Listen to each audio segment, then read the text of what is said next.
Hello there, I am an English person. Today we are going on a journey in the Middle East, in the deserts of Arabia.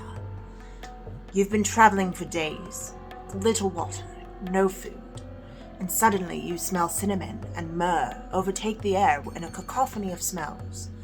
And all of a sudden, a nest bursts into flames. You don't know if it's real, for you have been seeing things lately. And all of a sudden, out of the flames arises a little bird. Yes, today we are going to be talking about the phoenix.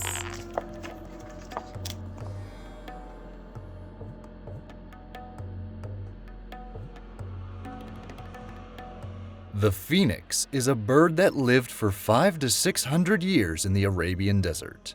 After its lifetime, it made itself a funeral pyre and caught fire. Once the fire was out, it would rise from the ashes to start a new life cycle. In ancient mythology, the phoenix was connected with the sun. It died and was reborn in many cultures throughout time.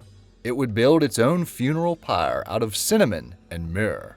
Before its death, the creature would feast on frankincense and aromatic gums. Traditionally, the phoenix is red, purple, and yellow with blue eyes. The Greek may have named the massive bird phoenix. However, it is associated with the Egyptian Bennu, the Native American thunderbird, the Russian firebird, the Chinese fenghuang, and the Japanese ho'o. The earliest instance of the immortal bird of fire is the Egyptian Bennu. Bennu is seen as the living symbol of Osiris. In Asia, the phoenix is the symbol of the Chinese empress and feminine grace. The legends of the phoenix all have one thing in common: there is only ever one at a time.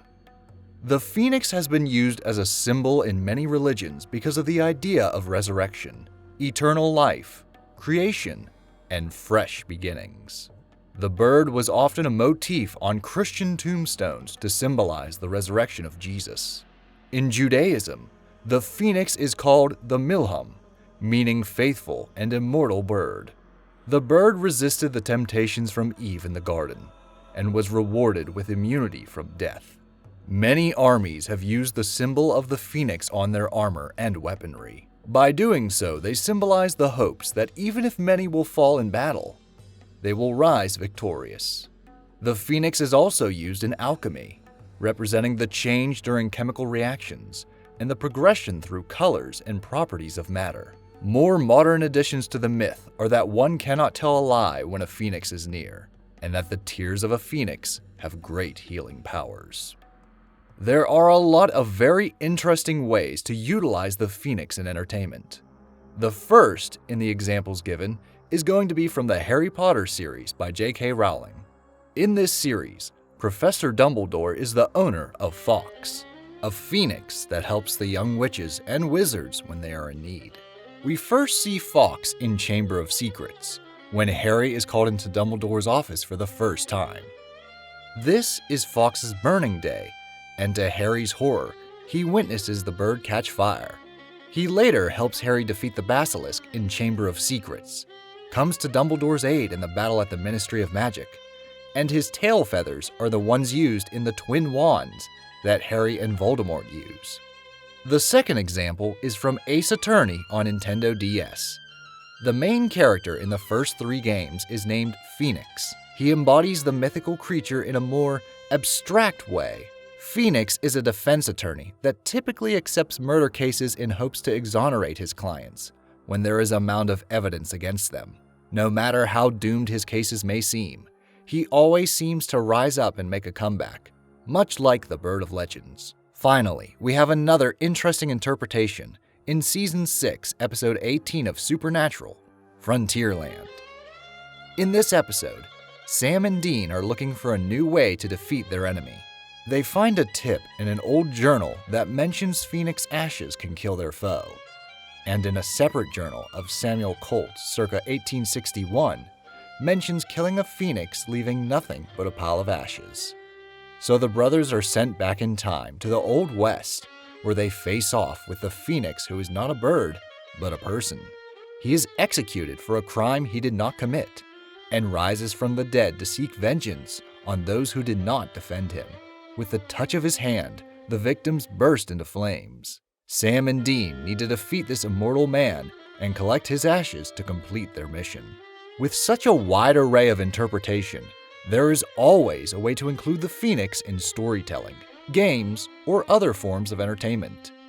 Using a Phoenix in your creations can be very fun.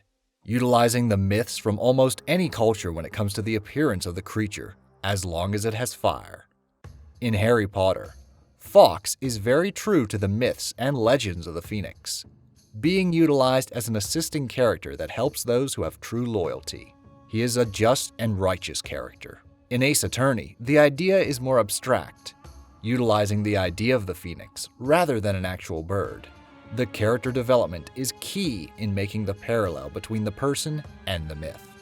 The idea that even though his cases seem to be pointless, he rises from the ashes of all the evidence against him to win the case. It's the idea of resurrection in a loosely structured way. In Supernatural, it is kind of like a halfway point between the other two examples. The Phoenix is not a bird, but a person. However, his other attributes are not as vague as Ace. He seeks justice for those who were not loyal, and he uses fire to destroy them. These examples were chosen to provide a nice variety of how you can utilize the Phoenix. Have a ton of fun when creating this creature in your own works. They can be a person or a bird, or even shift between the two. Their personality is entirely up to your imagination. So have fun, be creative, and light the way with fire.